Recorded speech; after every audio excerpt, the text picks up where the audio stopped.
Welcome student. जैसा कि इसके पहले की क्लास में आप पढ़ चुके हैं कि जीवों में दो प्रकार की कोशिकाएं पाई जाती हैं। पहली कौन सी? प्रोकैरियोटिक कोशिकाएं और दूसरी यूकैरियोटिक कोशिकाएं। तो आज हम बात करेंगे यूकैरियोटिक कोशिकाओं के बारे में। किसके बारे में? यूकैरियोटिक कोशिकाओं के बारे में। तो ये जो यूकैरियोटिक कोशिकाएं होती हैं, ये वे कोशिकाएं कहलाती हैं जिनमें केंद्रक कला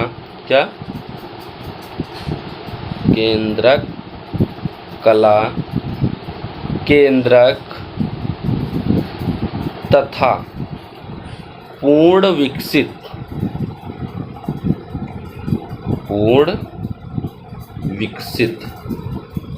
कोशिकांग पाए जाते हैं।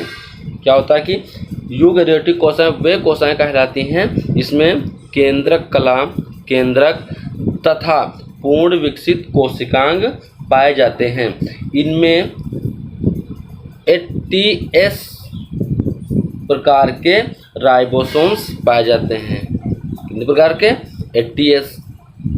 जैसा कि प्रोकैरियोटिक कोशिकाओं में 70S प्रकार के राइबोसोम पाए जाते थे। इसमें क्या होता है कि 80S प्रकार के राइबोसोम्स पाए जाते हैं। इसमें केंद्रक पदार्थ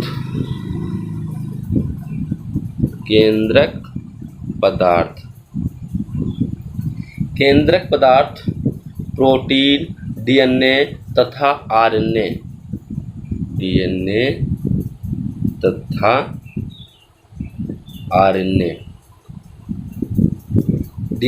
आरएनए कोशिका द्रव्य के सीधे संपर्क में नहीं रहते हैं। क्या होता है?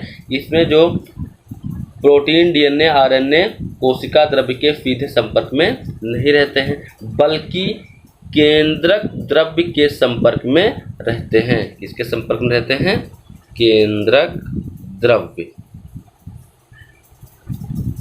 द्रव्य के सीधे संपर्क में रहते हैं। इनके गुणसूत्रों में हिस्टोन प्रोटीन पाई जाती है। इनके गुणसूत्रों में कौन सी प्रोटीन पाई जाएगी? हिस्टोन। इनके गुणसूत्रों में हिस्टोन प्रोटीन पाई जाती है। यूकैरियोटिक कोशिकाओं के उदाहरण शैवाल, नीले हरे शैवाल के अतिरिक्त तथा सभी विकसित जंतु व वनस्पति कोशिकाएं होती हैं। अब बात करते हैं कोशिका की संरचना।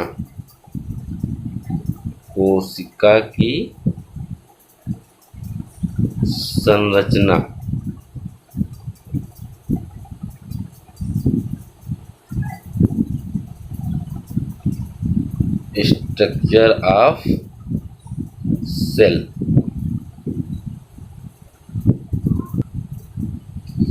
कोशिका की संरचना अत्यधिक जटिल होती है। क्या होता है कि कोशिका की संरचना अत्यधिक जटिल होती है। इनमें अनेक संरचनाएं होती हैं। इन संरचनाओं को कोशिकांग कहते हैं। क्या होता है कि ये जो कोशिकाएं होती हैं बहुत ही जटिल होती हैं और इनमें अनेक संरचनाएं होती हैं, और ये जो संरचनाएं होती हैं यही क्या कहलाती हैं? कोशिकांग कहलाती हैं, जिन्हें हम कोशिकांग के नाम से जानते हैं। कोशिका यानी कि एक बात करते हैं प्लांट सेल की। कौन सी सेल की? प्लांट सेल्स की।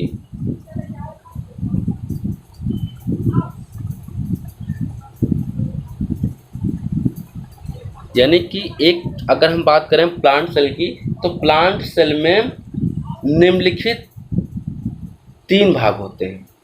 कितने भाग होते हैं? 3 भाग होते हैं। कौन से? पहला कोशिका भित्ति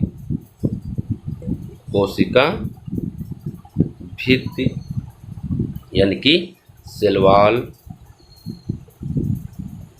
दूसरा जीवद्रव्य।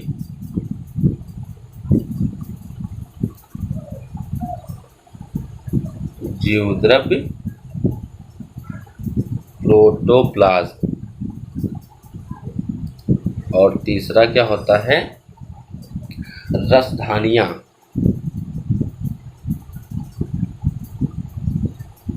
रसधानियाँ या रिक्तिकाएँ अर्थात वैक्यूल्स। यानी कि कोशिका जो होती है एक प्लांट सेल, उसके निम्नलिखित 3 मुख्य भाग होते हैं: कोशिका भित्ति, जीवद्रव्य, रसधानियाँ या रिक्तिकाएँ। तो सबसे पहले बात कर लेते हैं कोशिका भित्ति के बारे में। किसके बारे में? कोशिका भित्ति या फिर सेल वॉल के बारे में। तो ये सेल वॉल क्या होती है? यानी कि कोशिका भित्ति केवल पादप कोशिकाओं में पाई जाती है। सबसे इम्पोर्टेंट पॉइंट कि कोशिका भित्ति जो होती है वो किस में पाई जाती है? केवल पादप कोशिकाओं में पाई जाती है। जंतु कोशिकाओं में इसका अभाव होता है। कोशिका भित्ति जो होती है वो प्लांट सेल्स या पादप कोशिकाओं में पाई जाती है और जंतु कोशिकाओं में इसका केवल अभाव होता है। यह सबसे बाहर की परत होती है। सबसे बाहर की परत होती है। जीवद्रव्य के स्रावित पदार्थ द्वारा इसका निर्माण होता है। यानी कि जीवद्रव्य के स्रावित पदार्थ जो होते हैं उसी के द्वारा क्या होता है? इसका निर्माण होता है। यह मोटी, मजबूत, छिद्रयुक्त तथा निर्जीव होती है।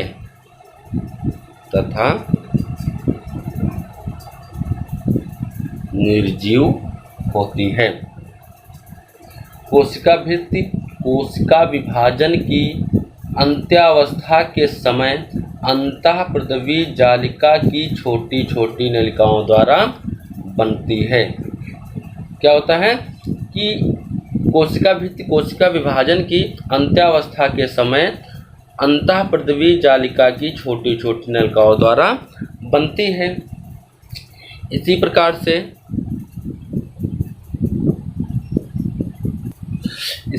से किसी भी कोशिका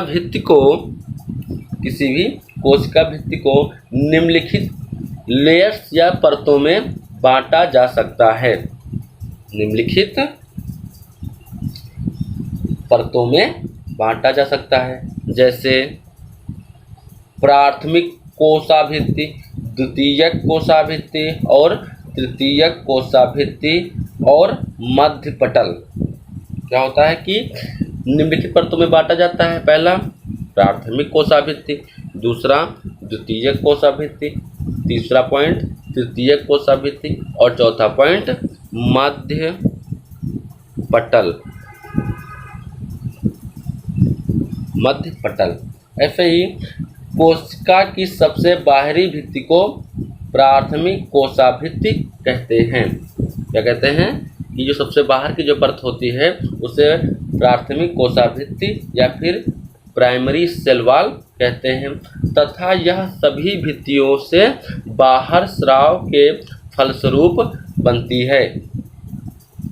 क्या होता है? यह सभी भित्तियों से पहले स्राव के फलस्वरूप बनती है। इसमें पहला पॉइंट पढ़ लेते हैं। यह सबसे पहले द्विबीजोतकी कोशिकाओं तथा मृदुतकी कोशिकाओं में विकसित होती है। सबसे पहले कौन कौन सी कोशिकाओं में विकसित होती है? द्विबीजोतकी कोशिकाओं तथा मृदुतकी कोशिकाओं में विकसित होती है। अगला पॉइंट पढ़ लेते हैं। प्राथमिक भित्ति पतली, कोमल, लोचदार तथा पारगम्य होती है। यह केवल सेल्यूलोज की बनी होती है। यह किसकी बनी होती है? सेल्यूलोज की बनी होती है।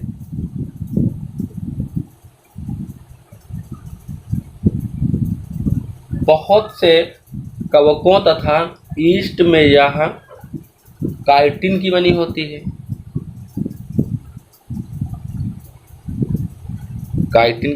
है। यानी कि एक तो सेलुलोज की बनी होती है और दूसरा बहुत सारे जो कवक होते हैं तथा ईस्ट होते हैं उनमें यह किसकी बनी होती है, काइटिन की बनी होती है। प्राथमिक कोशाभित्ति के ठीक नीचे अपेक्षाकृत मोटी परिपक्व व स्थायी रूप से द्वितीयक कोशाभित्ति होती है। यह सेलुलोज, पेक्टिन एवं लिग्निन आदि पदार्थों की बनी होती है। यानी कि जो दूसरी लेयर होती है तो वह क्या होता है कि सेलुलोज, पेक्टिन एवं लिग्निन, किसकी, सेलुलोज, पेक्टिन एवं लिग्निन आदि पदार्थों की बनी होती है। सेलुलोज, पेक्टिन, लिग्निन आदि पदार्थों की बनी होती है।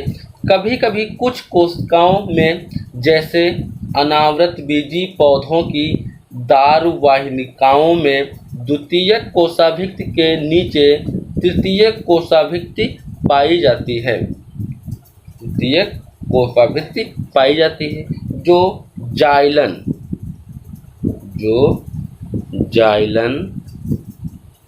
नामक पदार्थ द्वारा बनी होती है। कौन से पदार्थ द्वारा बनी होती है, जाइलन नामक पदार्थ द्वारा बनी होती है। दो पास की कोशिकाओं की प्राथमिक कोशाभित्तियों के बीच में एक रचना पाई जाती है जिसे मध्य पटल कहते हैं। यानी कि दो पास की कोशिकाओं की प्राथमिक कोशाभित्तियों के बीच में एक रचना पाई जाती है जिसे क्या कहते हैं, मध्य पटल कहते हैं। यह एक तरह से सीमेंट का कार्य करता है। किस प्रकार का कार्य करता है, यह सीमेंट का कार्य करता है क्योंकि इसका कार्य दो कोशिकाओं को जोड़ना होता है। क्या होता है, जोड़ना होता है। कोशाभित्तियों के विकास के समय पहले मध्य पटल का ही निर्माण होता है। मध्य पटल की रचना कैल्शियम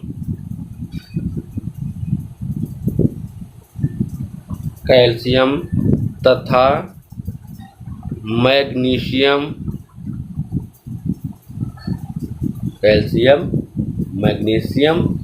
के पेक्टेस द्वारा होती है। यह दोनों विकास तथा जिलेटिनम पदार्थ के रूप में रहते हैं। कोशिकाओं की परिपक्व अवस्था में मध्य पटल घुल जाता है जिससे कोशिकाएं ढीली हो जाती हैं। यह मतलब कि यही कारण है कि कच्चे फल कड़े रहते हैं। क्या होता है, यही कारण है जिसके द्वारा जो कच्चे फल होते हैं वो क्या रहते हैं, बहुत ही कड़े रहते हैं, जबकि पके हुए फल मुलायम हो जाते हैं। क्या हो जाता है कि जो पके हुए जो फल होते हैं वह मुलायम हो जाते हैं। तो आज की क्लास के लिए बस इतना ही, फिर मिलते हैं नेक्स्ट क्लास में। Thank you class.